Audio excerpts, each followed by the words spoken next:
अकोला जिले में कोरोना की वजह से अभी तक जो 252 रुग्ण जो पॉजिटिव आए हुए हैं, उसमें से करीब करीब 117 लोगों की डिस्चार्ज होकर वो घर पर भी चले गए हैं। ये ऐसे चलते रहा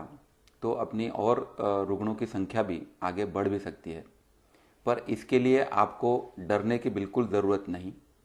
आप यदि सुरक्षित रहें तो मुझे लगता है कि इसमें से आप बिल्कुल बाहर निकल सकते हैं। अपने घर में यदि आप सुरक्षित हैं और अपना मास्क का यदि अपन यूज़ करेंगे तो मुझे लगता है कि बहुत अच्छे तरह से अपने आप को आप सुरक्षित रख सकते हो। कि जिस तरह से इसका सोशल डिस्टेंसिंग का जो नॉर्म्स है वो यदि हर घर में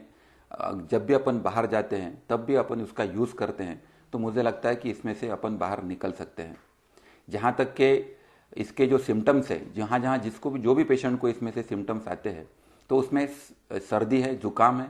बुखार है और कफ है।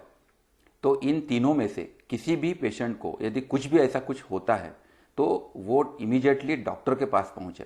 घर पर या कोई भी मेडिकल के शॉप से उसके दवाई लेकर अपने घर पे उसका इलाज ना करें। अब मुझे ऐसा ध्यान में आता है कि जहाँ जहाँ पर भी ऐसा हुआ है, जितने भी डेथ अपने यहाँ पर हुए हैं, तो मैक्सिमम जो डेथ हुए हैं, मैक्सिमम डेथ में बहुत लेट रिपोर्टिंग होने की वजह से हुए हैं।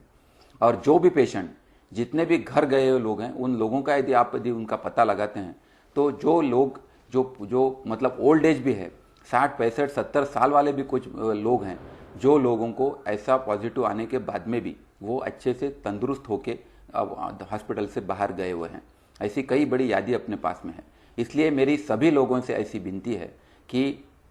इसमें अपना अपना अपना योगदान देते हुए अपने घर पर रहे, लोगों को सुरक्षित रखे। मुझे इसके लिए जो भी अपने नगर सेवक है, मौलवी है, जो भी अपने मंदिर के पुजारी हैं, जो भी उसमें के जो समाज सुधारक है, जिन जिन लोगों को ऐसा लगता है कि इसमें से हमें बाहर आना है, उन सब लोगों ने बाहर आकर अपने अपने लोगों को ये समझाना चाहिए कि ये रोग जो है, ये जो संक्रमण है, ये संक्रमण छुपने से नहीं छुपेगा, ये आने ही वाला है। जहाँ तक के पेशेंट के बढ़ने का सवाल है, जितना भी टेस्टिंग हमने किया है, मैसिव टेस्टिंग हमने बैतपुरा और इस एरिया में किया हुआ है, और उसकी वजह से जितने सैंपल का अपन ने टेस्टिंग किया उसकी वजह से उसका पॉजिटिविटी का रेट भी बढ़ गया है। पर इसके लिए डरने की कोई बात नहीं। ये जो पेशेंट्स बढ़ रहे हैं, ये पेशेंट तंदुरुस्त होकर बाहर भी निकलने वाले हैं। जल्दी से यदि इलाज करना है तो हमें अपने आप में ये नियंत्रण लाना पड़ेगा और अपने आप को बताना पड़ेगा कि ये जैसे ही आपको बुखार, सर्दी, जुकाम या कुछ होता है तो आप इमीडिएटली इसका रिपोर्ट करेंगे, डॉक्टर के पास चलते हैं या फिर गवर्नमेंट मेडिकल कॉलेज में पहुंचते हैं, आपका इलाज पक्का होगा और आप बिल्कुल तंदुरुस्त होकर वहां से बाहर निकल सकते हैं। इसलिए मेरी आप सब लोगों से विनती है कि सारे जो कोई चीज़ें हैं उसको ध्यान में रखते हुए मास्क का वापर करें, घर पर रहे और सुरक्षित